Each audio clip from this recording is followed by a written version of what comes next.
Okay po, good morning po sa atin. Start po tayo ng ating pong Sunday School. Ang ating topic po ngayon is about the Lord's Prayer or the model prayer po. Mali po to, no? It should be the model prayer, no? Hindi po the Lord's Prayer. Na sanay po kasi tayo dun sa Lord's Prayer, pero actually hindi po tayo dapat na sinatawag na Lord's Prayer. The model prayer.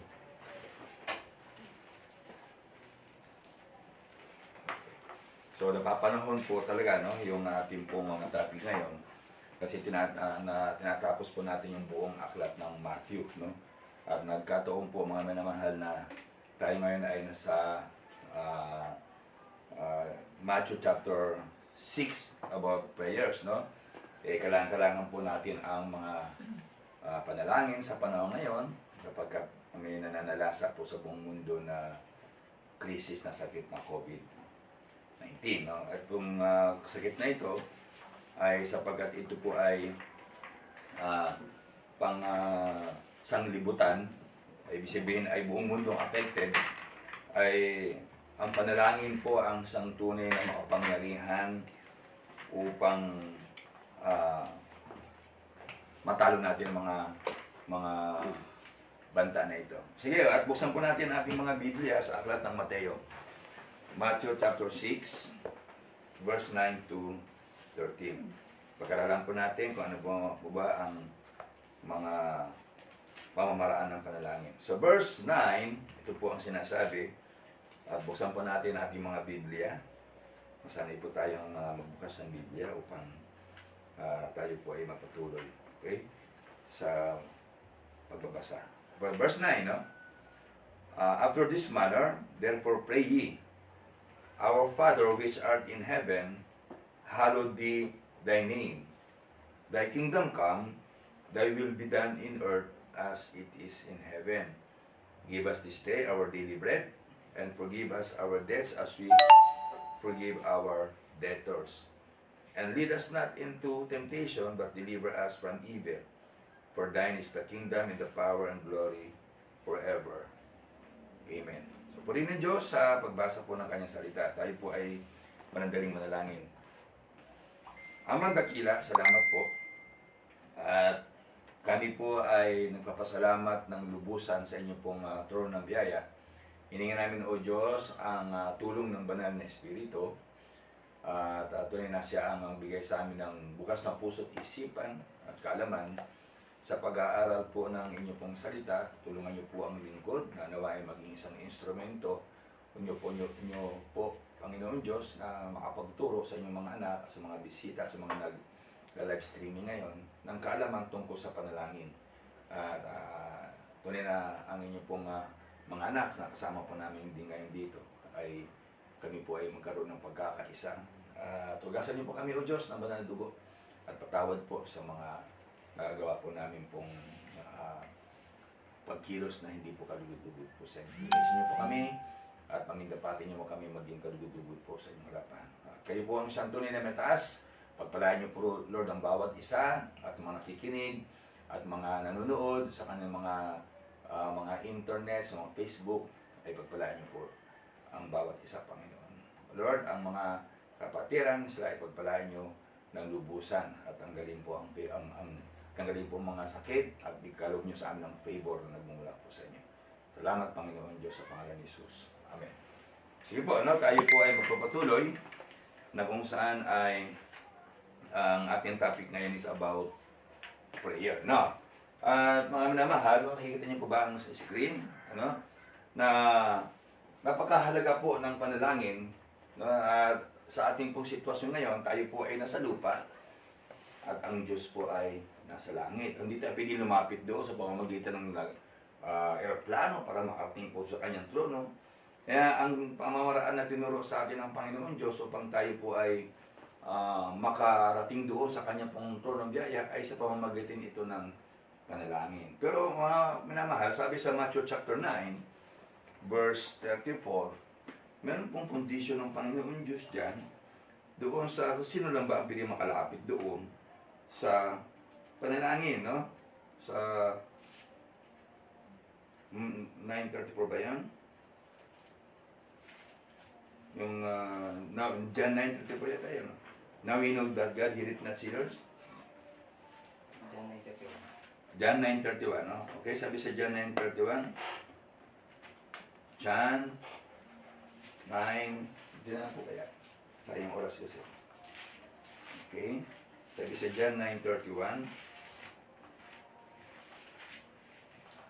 Now we know that God heareth not sinners, no?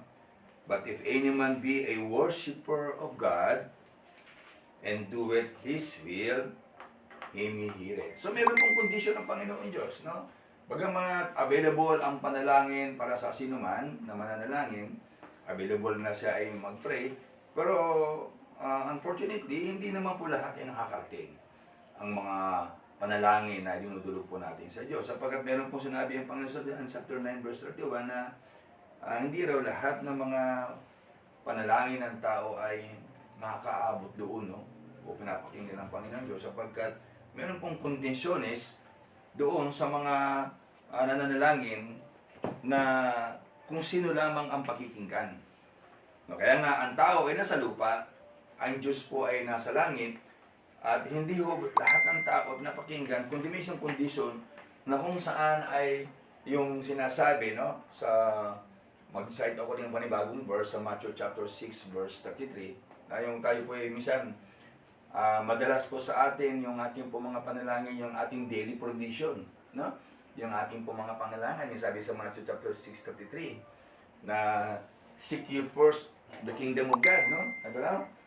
Seek ye first the kingdom of God and His righteousness, and all these things shall be added unto you. Ano naman eh?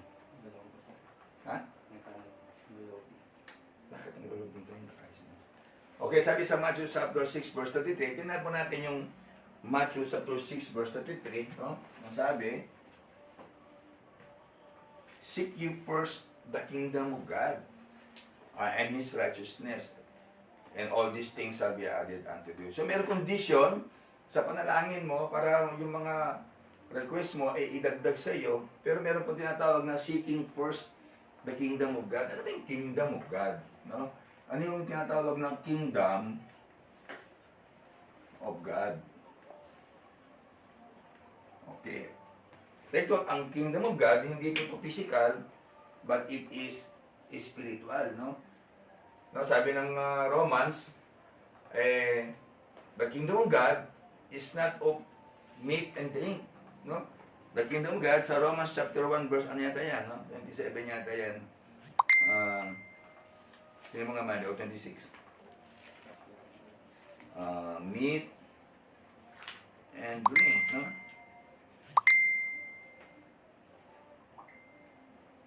Okay? Romans chapter 14. So, Romans chapter 14 verse 17, yung kingdom of God ay hindi po ito physical na kingdom, kundi ito isang spiritual kingdom, no? So, kailangan daw hanapin mo muna yung kingdom of God, no? And His righteousness, and all these things shall be added unto you. So, yung kingdom of God is a spiritual, no? Spiritual kingdom. No? Spiritual kingdom. Kaya gusto kong unahin muna ito, mga kapatid, kasi kung wala po tayo sa sitwasyon na ito, baliwala din po ito. Kasi ito yung unang kondisyon na kailangan, pag tayo manalangin, meron tayong itong kondisyon na nakita mo na yung kingdom of God. So, ano yung kingdom of God? Sabi sa John 3:3,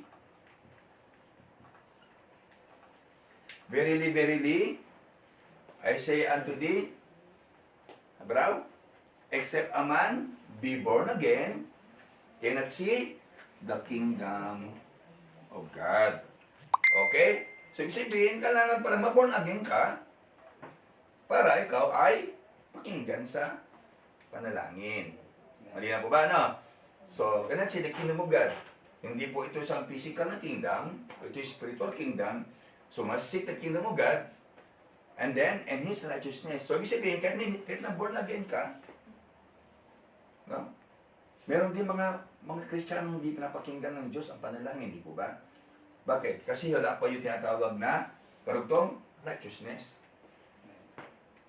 Ang sinabi naman doon sa Matthew 63, seek ye first the kingdom of God and His righteousness. Minsan mga Kristiyano, malibasa alam nila na sila po ay mga born again na, ay yung buhay nila walang righteousness. No, di ba? Nanawa niyo po ba, no? So yun, no? Ang condition ng Panginoon Diyos, you must seek first the kingdom of God, which is born again, being born again. And then, kailangan mo rin mamuhay ng matuwid. Be ye holy, sabi nga ng Bible sa 1 Peter Be ye holy, for I am holy. So, Kristiyano ka, born again ka, living in righteousness. And then, sabi nga ng Matthew 6:33, and all these things shall be added unto you. So, malinaw na po. So, yan ang pong condition na tinuro. Take note ang tinuruan ng Panginoon Diyos tungkol dito sa model prayer, kanyang mga anak, kanyang mga disipulo. Okay, sa mga disipulo tinuro, ibig sabihin sila yung nasa kondisyon ng na-search na rin Kingdom of God. Malinaw po mga manamahal, no? So, dito po ngayon, pag meron ka na po tinatawag na born again, dito na po tayo papasok na sa tamang pananalangin para tayo ay pakikinggan. So, tingnan natin mga kapatid, na tinatawag natin na there is surrender. Sa verse 9, no? Tingnan natin yung verse 9 ng ating text. Verse 9. Okay, sabi sa verse 9, after this manner, therefore pray ye, our Father, which art in heaven. No? So, yun yung unang condition. No? Sabi ng Panginoon, kung kayo mananalangin, no? Sabi,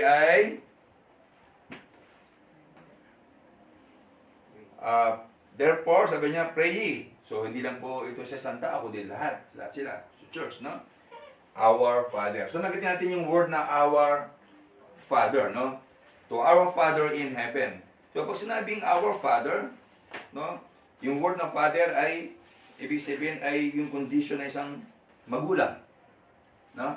So, tayo po ay pag humingi, ay ang trato natin sa Diyos ay isang magulang, na kung saan ito ay nagpapakita ng relationship, no? Relationship na kung saan ang Diyos ay andun yung pong pag-ibig niya sa kanya pong anak. No, alam natin ang mga magulang, ano bang gawa ng mga magulang? Nagtatrabaho sila. Ano, bakit sila nagtatrabaho? Para mayroon pong supply, provision sa kanya pong mga anak at sa kanyang asawa. Di po ba, no? So, kaya nga sa tinuro ng Panginoon Diyos, our Father, kasi pag sabing Father, relationship, ibig sabihin, automatic yun, nakalangan i-provide ng magulang. Ganoon yung ibig sabihin yung relationship. Kasi sabihin, ang Diyos, yung ating mga needs, automatic yan ipoprovide dyan. Kasi tayo ay kanyang anak, siya ang ating pong tatay. Malinaw pang ibig sabihin, no? Sinasabi na, sabi ng Panginoon, kailangan our Father. Yung relationship ng pagtawag natin sa Kanya, alam agad natin na pag yan nanalangin na yung Diyos ko, tatay ko, at talagang ipoprovide niya ang mga needs ko. Take note po, needs hindi po yung wants, no?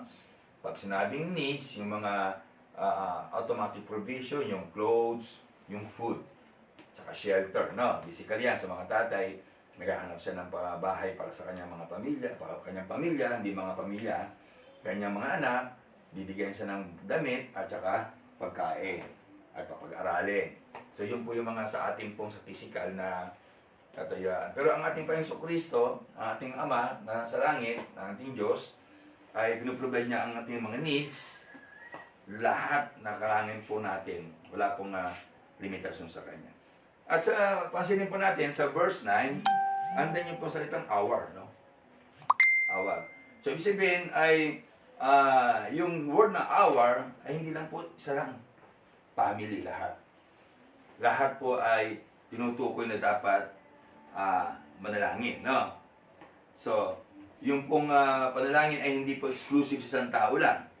So, sabihin, surrendering his independence and accepting God's family, no? He is assuming his responsibility in the family of God, no? Yun po yung tinuturo sa atin ng ating Panginoon Kristo sa panalangin, kaya hindi lang po yung Father lang, kundi our, lahat po tayo. Kaya maraming pong anak ang Panginoon Diyos, no? Maraming mga, mga umaasa po sa Kanya. Okay? So, pagkatapos po na sinabi ng Panginoon Diyos sa verse 9, so, Our Father, which art in heaven. No? Pag sinabing heaven, talagang malayo po talaga, no? Nasa langit. Pag sinabing sa langit, ito po honor, no? Ibig mas mataas po talaga siya sa atin. Kailangan tayo po ay meron pong honor. O pag sabihin surrender of the believer to heaven, no? So, yung iba yung ibig sabihin merong dimension. Kasi yung heaven, iba yung dimension ng heaven. Iba yung dimension dito sa lupa. So, kailangan natin ng wala tayong hagdan para umakyat doon. So, nagpapakita na ang Diyos ay mataas at ibang dimension po ang ating pupuntahan. Eh, kung wala po tayo ng tinatawag ng born again, di ba, ang sitwasyon ng na born again ay bumaba ang Holy Spirit sa Ephesians 1:13, ano? Na kapag tayo po ay na born again, nabababa ang Holy Spirit at yung pagbaba sa atin, yun po yung magiging daan upang ang ating mga prayers from earth to heaven. Meron po dapat na magdadala ng ating panalangin. Kasi hindi naman tayo pwede pumunta doon sa heaven kasi nasa physical. So, kailangan natin isang spiritual na yung mga ating mga panalangin ay may pahatid doon. Kaya nga sabi, which art in heaven. So, yung situation na kailangan mayroong Holy Spirit na siyang magpapadala ng ating pong mga panalangin. Di ba? Sabi nga ng Romans chapter 8. Patayin natin yung Romans chapter 8. The Spirit Himself, itself, beareth witness with our spirit, yung pinapadala niya yung ating po mga panalangin sa Kanya. Romans chapter 8. Yan natin yung Roma. Magkamali tayo ng pag-quote. Notin natin. Romans chapter 8, verse 26 sa tayo.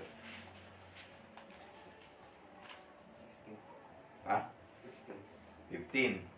16. The Spirit itself beareth witness with our spirit.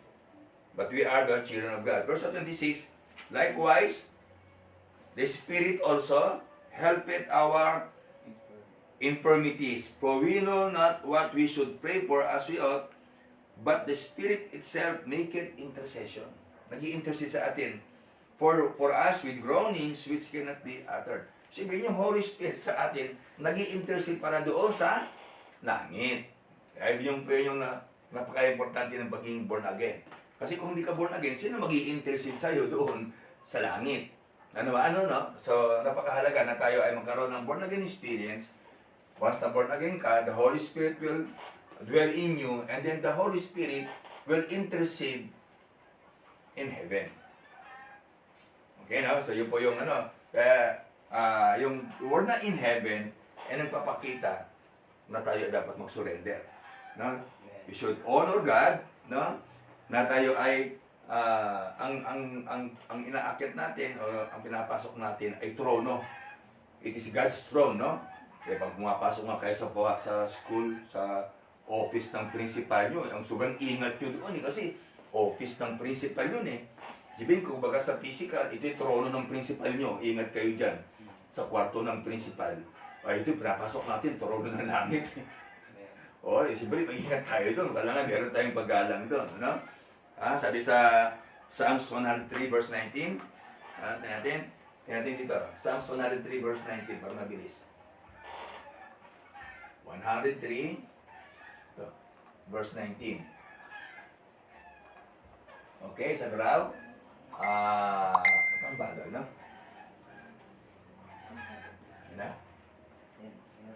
Okay. The Lord hath prepared His throne in the heavens, and His kingdom ruleth over all. Sabi niya, ang Panginoon ay inihanda ang kanyang trono sa mga kalangitan. Kaya, papasukin natin trono. Yung pasok nga, yung dito nga sa loob ng kwarto na ito, hindi na basta pumapasok yung mga member, di ba? Pastor, sila, pasok. Yan, sabi, papasok. Sabihin ka na dito sa lupa, mayroong paggalang yung tao. What more pa yung trono ng heaven? Kaya, nandun yung surrender, no? Kaya pag sinabi ng Panginoon Diyos na in heaven, kailangan pag-pray tayo ay meron tayong surrender sa Panginoon. No? Okay, no? Yun. At andun yung nakita natin sa Psalms 19 verse 1 na yung God's heaven ay nag-reveal ng kanyang kapangyarihan at glory. So, ganyan yung Psalms 19 verse 1. No? Nagalaw? Ano niya? Ano tayo? Baka naka-internet yan. Psalms 19, verse 1. May mga Bible naman po tayo, no? The heavens declare the glory of God, and the firmament showeth His handiwork, no? So ang kalangitan daw ay ng trono ng Diyos ay inahayag yung kanyang kaluluhatian. So kaya sabi ng Panginoon, Our Father which art in heaven. So sa panalangin, tinuturo niya yung surrender time natin at yung relationship natin sa Diyos na bilang Ama, no? Pagka narinig mo ang word na Ama, andun agad yung assurance na yung prayer mo papakinggan at ibibigay ang sagot ng panalangin. Di ba mga kapatid, no? Eh, siyempre kailangan yung relationship natin sa Diyos tama, yung we are living righteously, no? Okay? So, holy be your name. Sabi ng Panginoon sa verse 9, sabi naman, holy be your name. After this manner, sabi na, verse 9, hallowed be thy name, no?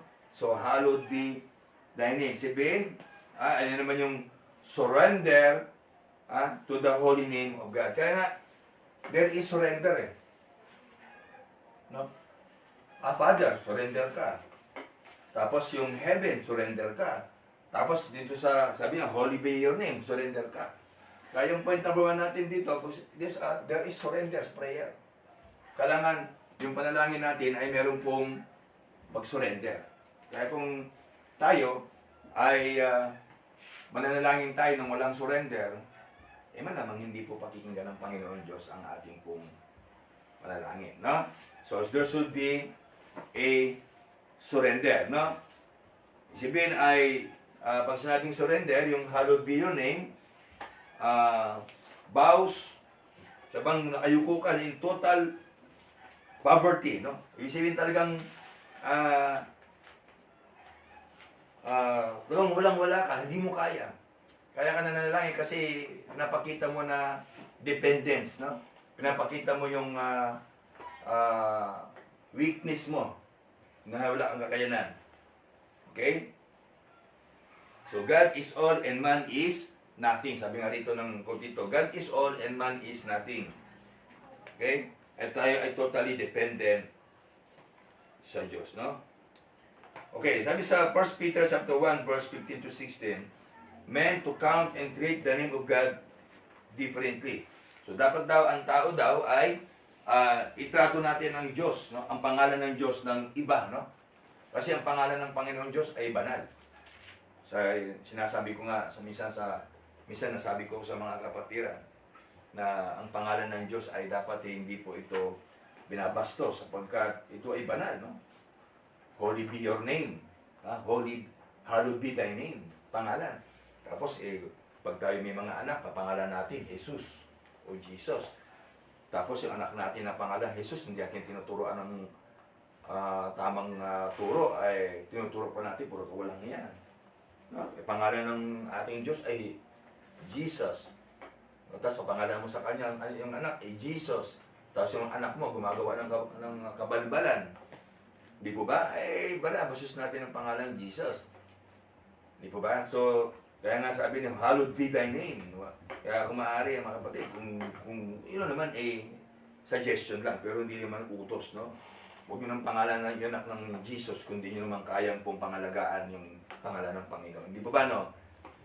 Siguro naman, sasang-ayon po kayo dyan, no? Sipin mo kung Jesus, pagkatapos hold up, paglahi. Sinong nang hold up? Ay, si Jesus. Naku, patay kang bata ka. Pangalan ni Jesus Christ, banal. Tapos, yung pagdating dito, hold up yung Jesus. Di ba, nakakaya? So, hallowed be thy name. Banal po ang Panginoon Diyos, huwag natin basusin ang kanyang pangalan. So, nakita natin yung kabanalan, no? Na tayo po ay hayaan natin na mag-rule. Nabasa na, ano po, yung 1 Peter 1? Hindi po, ano nangyari? Ba't kaya nagdulo ko yan, no?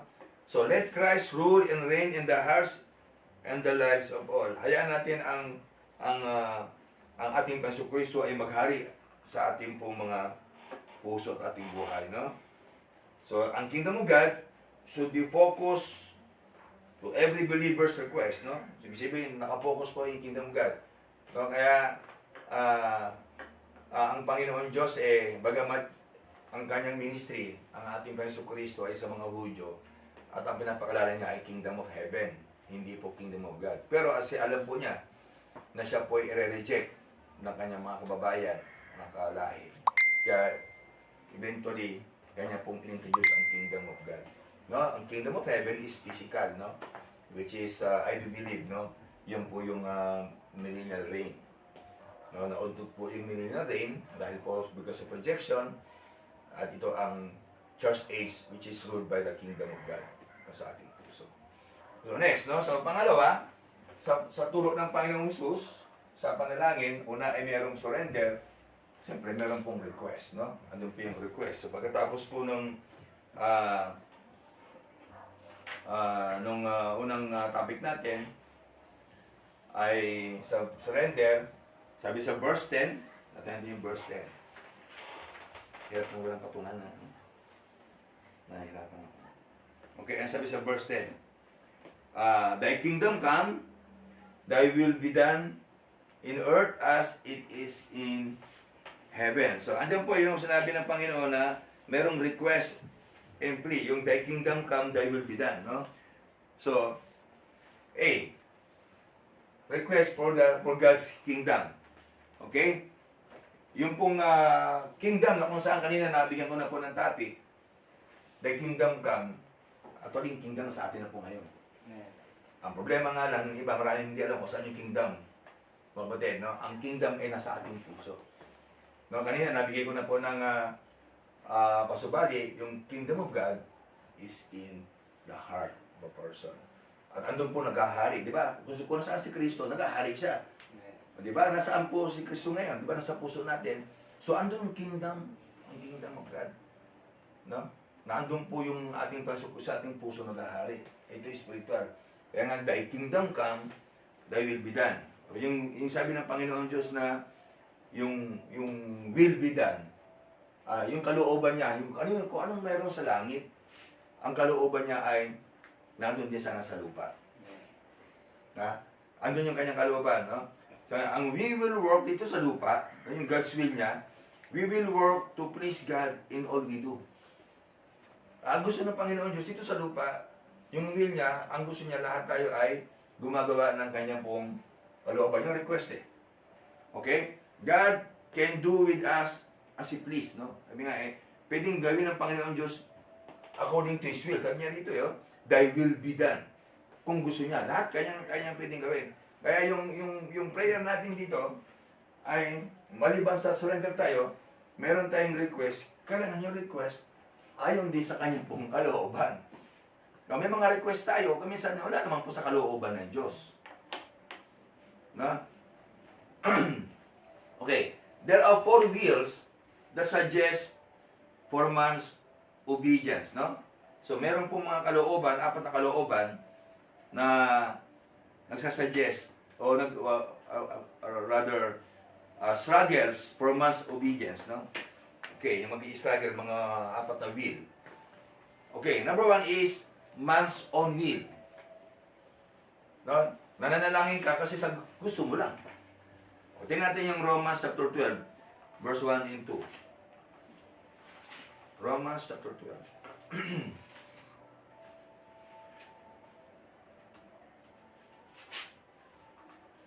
I beseech you therefore, brethren, by the mercies of God, that you present your bodies a living sacrifice, holy, acceptable unto God, which is your reasonable service. And be not conformed to this world, but be ye transformed by the renewing of your mind, that ye may prove what is that good and acceptable and perfect will of God. So yun po, no, isa sa mga nag-struggle sa atin sa pag-obey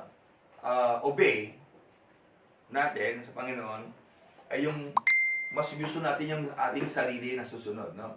Nasabi nga ng Romans 12, I beseech you therefore, brethren, sabi na, present your bodies a living sacrifice. So, ibig sabihin yung sakripisyo ng buhay, hindi yung will mo masusunod. Dapat yung may pagsakripisyo, ang will ng Diyos ang siyang masusunod, no? Okay? So yun po yung isa sa mga struggle na yung God's will ay hindi po masunod. Kasi yung will natin ang gusto natin na pangunahan, no? O manguna. Okay, so minsan yung ibang will ng tao, other man's will, no? Sa 1 Peter chapter 4 verse 2, no? 1 Peter chapter 4 verse 2. Tingnan natin. Magana, eh? Wala pa rin. Start ko po. Ha? I-restart ko. So 1 Peter chapter 4 verse 2. Ano nangyari? Nakakawin talaga. Okay, may mga Bible ba tayo? Karoon ng problema at technical trouble, no? Okay, 1 Peter chapter 4 verse 2, that he no longer should live the rest of his time in the flesh to the last of men, no? But to the will of God, no? So, hindi na dapat siya mamuhay, no? Yung natitira ng kanyang oras sa laman, no, sa pagnanasa ng mga tao. Isipin, minsan yung mga prayers natin, yung request natin, is not answered because yung will ng iba, nasusunod mo. Hindi yung will ng Diyos. Di ba? Last of men eh. Kaya gumagaya ka doon sa mga last ng ibang tao. Kaya yun po yung mga struggle natin. Kung saan ang ating pong will ay siyang pong will ng iba, tsaka will mo, ang siyang pong binibigyan natin pansin. Kaya yung prayer natin ay hindi po minsan nabibigyan ito ng sagot ng Panginoon. Or even the will of Satan. No? Sabi ng John 8:44. Diba? Tingnan natin yung John 8:44. Pwede rin po yung Satan's will.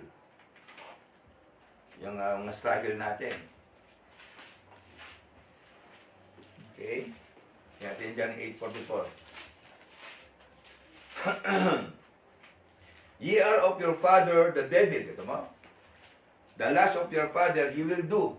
So, sinusunod natin yung mga kalooban ng kaaway, no? He was a murderer from the beginning and abode not in the truth, because there is no truth in him. When he speaketh a lie, he speaketh of his own, for he is a liar and the father of it. So, yung mga struggles natin, no? Will mo, minsan yan ang ating pong struggle sa panalangin. Tapos yung will of other men, no, ginagaya po natin yon. At pangatlo yung will ni Satan. No? 'Di ba? Yung mga ginagawa ni Satan. Kaya pag sa prayer natin, request natin, ay hindi po masusunod diyan, no? Pero yung ang gusto ng Panginoon, yung kanyang will, no? O din natin yung Ephesians chapter 5. Itong will ng Panginoon. Ephesians chapter 5 verse 15 to 17. Okay?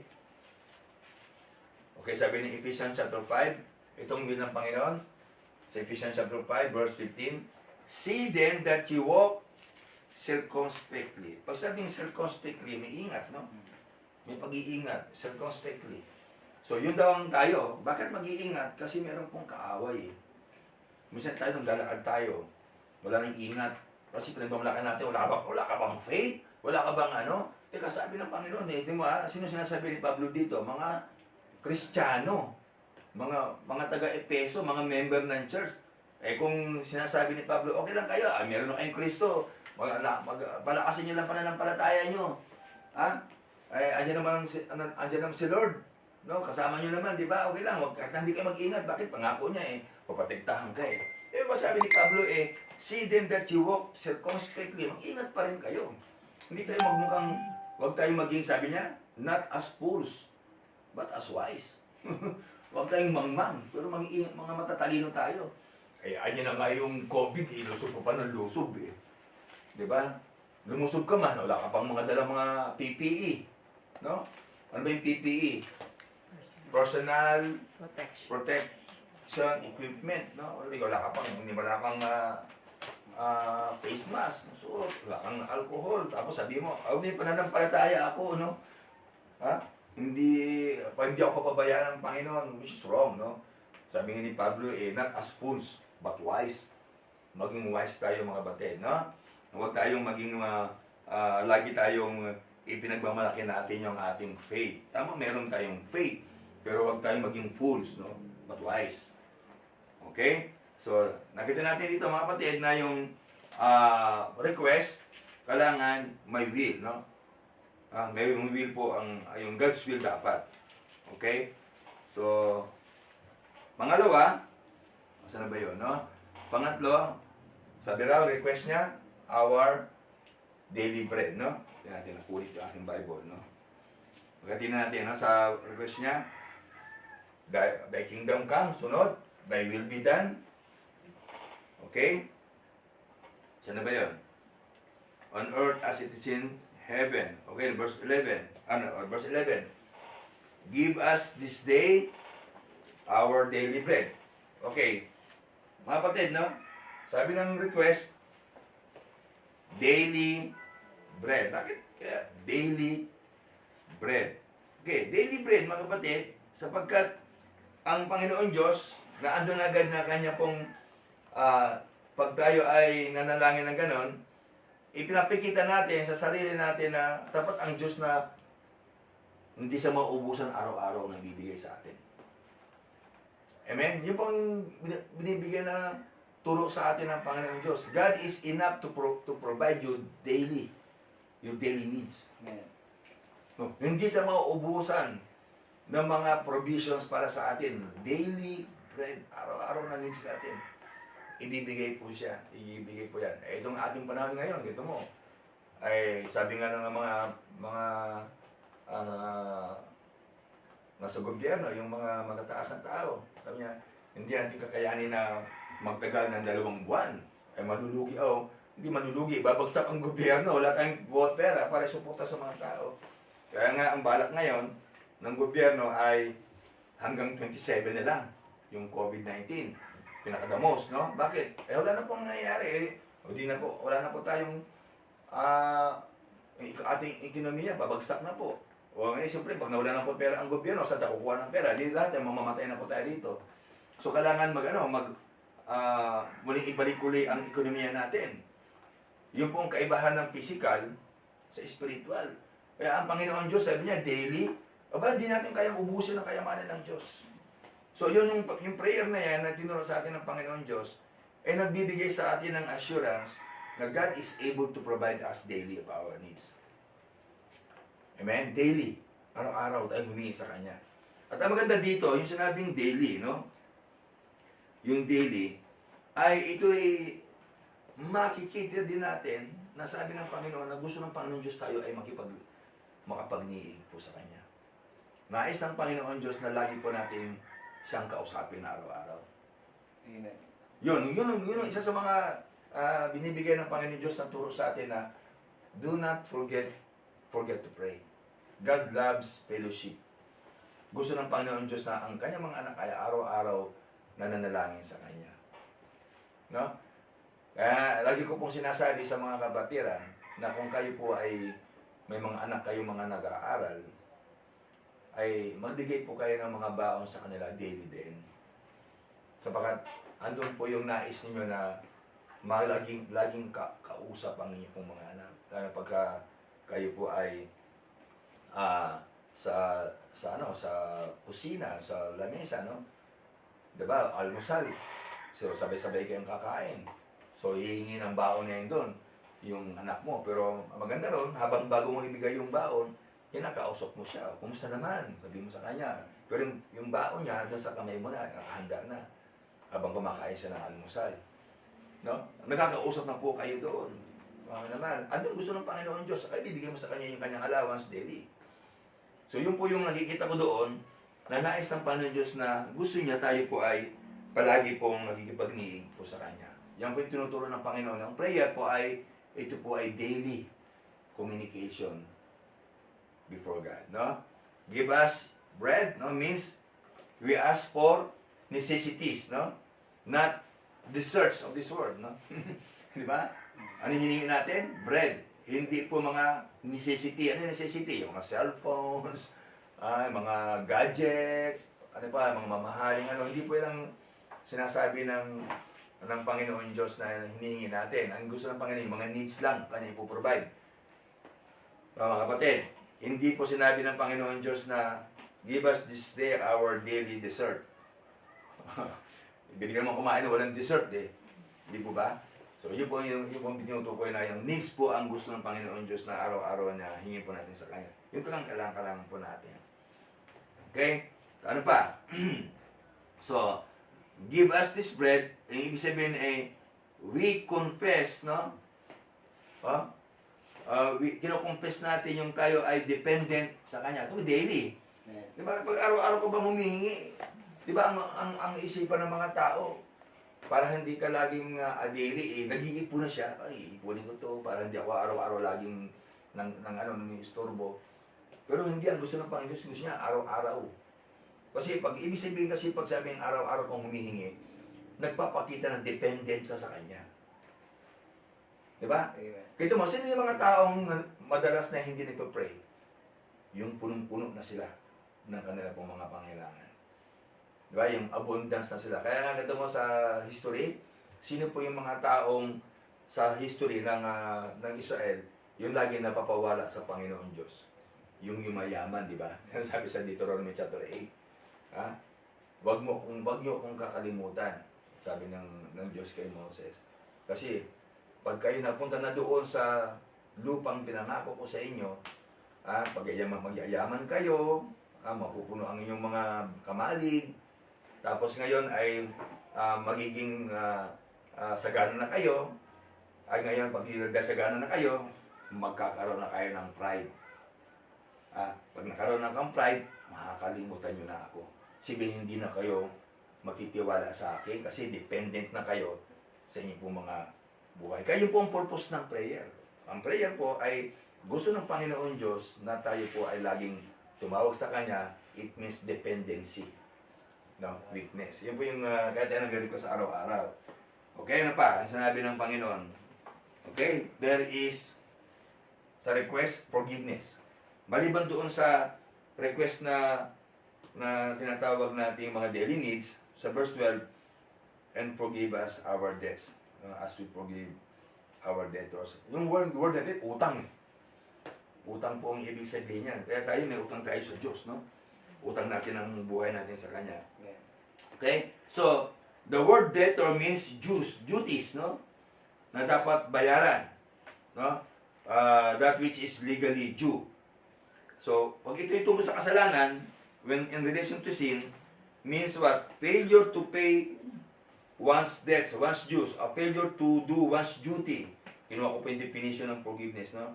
To keep one's responsibility. Ibig sabihin, meron tayong responsibility. Kaya bago tayo humingi, ay meron tayong mga responsibility na dapat natin pong gampanan.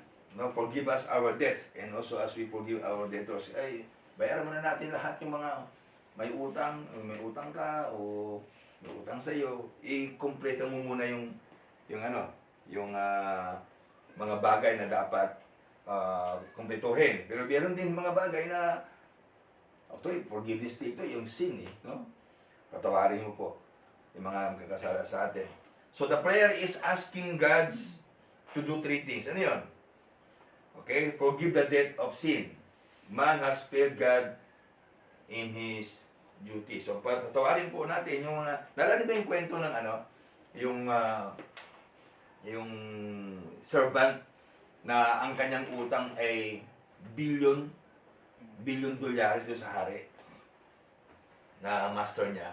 Tapos ngayon, humingi siya ng tawad, di ba?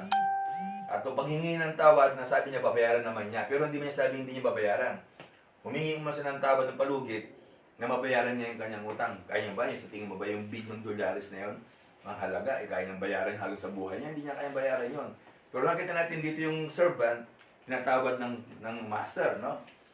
So, yun po yung kagandahan doon. Ang problema, itong pinatawad ng master, may utang sa kanyang mga $100 lang, hindi niya pinatawad. So, yun po yung tinutukoy dito, na magpatawad po tayo doon sa mga kapatiran natin, kung sino man yan, na mayroong nagawang kasalanan sa atin, para ang ating mga prayer po ay, mga request ay bigyan ng kasagutan. Kasi kung wala po tayong pagpapatawad, na hindi tayo makakaroon ng kasagutan sa Panginoon. Okay? Forgiveness, no? Okay, so forgive the debt of guilt or punishment. Pwede rin yung forgive his debts just as he has forgiven his debtors, no? Okay. So, nakita natin yung forgiveness. And another request is for, natin sa verse 13. 13 ba yan? Okay.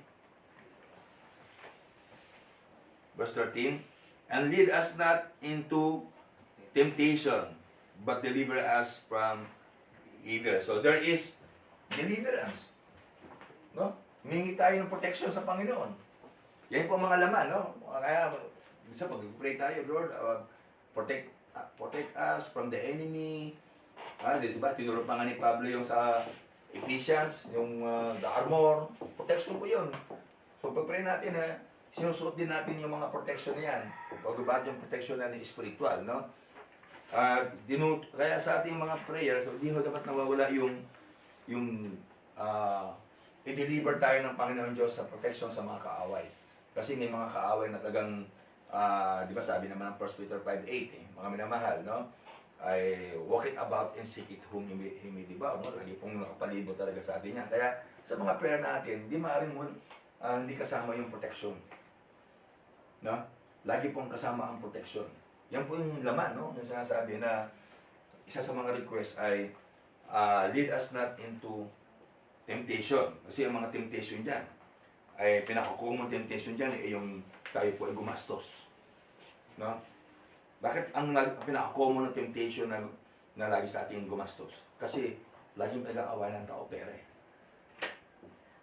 Di ba? Sa mag-asawa, sa kumpanya, sa trabaho, kahit saan. Pera. Kaya kapag pera, tinitim ka sa pera na ikaw ay gumastos ng gumastos, ay kaguluhan yan. Eh, mag-asawa, nagpapatayin dahil sa pera. No? Mag-asawa ay nagkakahiwalay dahil sa pera. Dahil ang mga pinakamadaling temptation, pera. Bakit may mga babaeng hostess? Dahil sa pera. Diba? Kasi gusto niya magkaroon ng pera. Kaya nag-hostess. Kaya laging, niyan, pera. Laging punot dulo pera. Okay? So, lagi na hinihingi kasama sa mga sa request or rather sa model prayer, yung request natin, safety. Kaya ba pag pray kayo, ay lagi may kasamang safety? No? Sa basically, no? Kasi alam natin ang disgrasya eh. Actually, hindi naman disgrasya talaga yan eh. Ano kung bakit? Sinasabi lang natin disgrasya eh. Kasi yung kaaway, gusto niya tayo po ay magmahamak. Kaya we should always pray. Kasi sa kalsada, kung talagang ikaw ay wala kang protection, eh kasi ba't gawin ng demonyo ng tricycle dyan, eh mawalan ng preno, banggain ka na, di patay ka. Pero kung meron kang prayer ng protection, ay protected ka ng Panginoon na hindi makakaroon ng anumang mga bagay ang kaaway na ma-afflict ka niya. Siguro sa tingin lang, pero para galawin ka sa physical, hindi ka niya kaya. Okay, so, pangatlo, ano natin? There is praise. So, kailangan sa panalangin, merong surrender, merong request, merong praise. Pupuri. O sabi sa verse 13 ba yan? For thine is the kingdom. No? For thine is the kingdom. Kasi sa verse 13, sabi raw, for thine is the kingdom and the power and the glory forever. So, andun po yung pag-praise na, no? For thine is the kingdom. Ang kapangyarihan po ay nasa iyo. Meron po tayong pagpupuri sa Panginoon. Kaya pag tayo, puri ng Panginoon Diyos. To God be the glory. Nandun po yung gusto natin na lagi po tayong nagpupuri sa Diyos. No? Ikaw ba, mga kapatid, nasubukan mo na ba na mayroong nag-request sa iyo? Tapos hindi ka naman pinupuri. Kunat-kunat mo naman, hindi ka naman may naman. Kakunat-kunipot mo talaga may naman. Ay, ba't ko magbibigay? Di ba? Parang, hihingi ka, tapos pinupulaan mo ko. Meron bang gano'n na nagbibigay, ay hinihingian ka, tapos sinisiraan ka. So, ang Panginoon Diyos, kung malapit ka sa Kanya, nandun yung surrender, paggalang, at pagpuri sa Kanya. Kasi, pasalamat yan eh. Kasama dyan yung thanksgiving, pasalamat ka eh. Kapatid. It should always be with praise, no? So, for thine is the kingdom and the... Pero pang mas, ano ba dyan, no? Yung ibang verse dyan na, ano, na hindi sa Matthew, sa Mark, na for thine is the kingdom, the power, and the glory are yours and forever, di ba? Anong, ano, dyan ba yun? Sa book of Mark yata yan. Tingnan natin, ha? Matthew 6:13 yun din. Ha? Matthew 6:13 yun. For thine is the kingdom and the power and the glory. Sa dyan yata yun. Yung merong mas magandang, ano eh, yung tungkol sa prayer, eh. Tingnan natin yan ang version, ha? Luke 11, chapter 2 yata yan. Luke 11, chapter 2.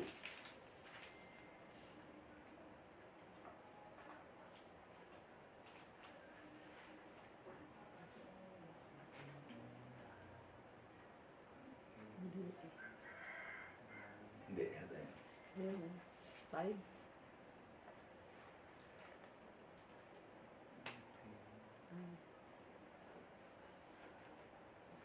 Okay, so, hindi ko na alam anong version, no? Yung pong, for thine is the kingdom, the power, and the glory are yours and forever. Amen. Andun yung praise, no? For thine is the kingdom, the power, and glory are yours now and forever. Diba?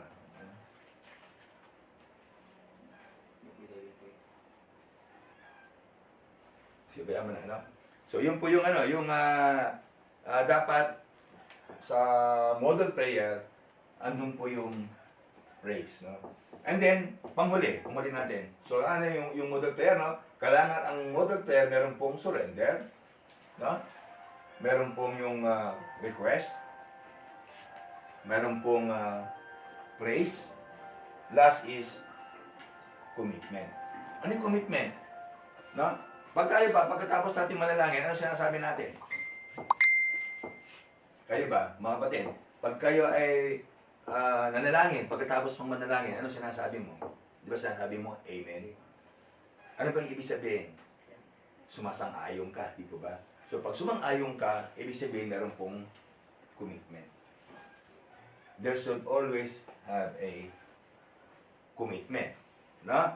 Kaya tingnan natin yung verse 13, ha? Sabi niya, for thine is the kingdom, Matthew chapter 6, verse 13, and the power, ito pala yung Matthew 6:13 eh. For thine is the kingdom and the power and the glory. Ganyan, yung praise, no? The kingdom, the power, and the glory forever. Yan yung praise. And then last is, sabi niya, Amen. Commitment na po yan. O, parang ganito eh. Kayo ba ay sumasang-ayon kayo na bawat isang mga membro ay magbibigay ng tag-1,000? Ang sabi ng mga member, hindi nag-amen. Walang commitment. Hindi sila sang-ayon. Di ba? Yan pong ibig sabihin, commitment po yun. Pero ngayon sabi ng pastor na, sa ating project, kayo ba ay sang-ayon kayo na magkasundo tayo na meron pong tag-1,000 bawat isa? Sang-ayon ba kayo? Amen po. Commitment na yun. Amen po kayo. Ibig sabihin, kailangan po kayong magbigay. So yun din po sa prayer. Commitment po yun. No? Commitment po yan. Kaya bakit yung mag-pray tayo, may commitment po tayo. Ano yung isa sa mga commitment na binigay? Yung request na yung forgive us. No? Forgive us our sins. No? Committed ka na mag-praise ka sa Panginoon. No?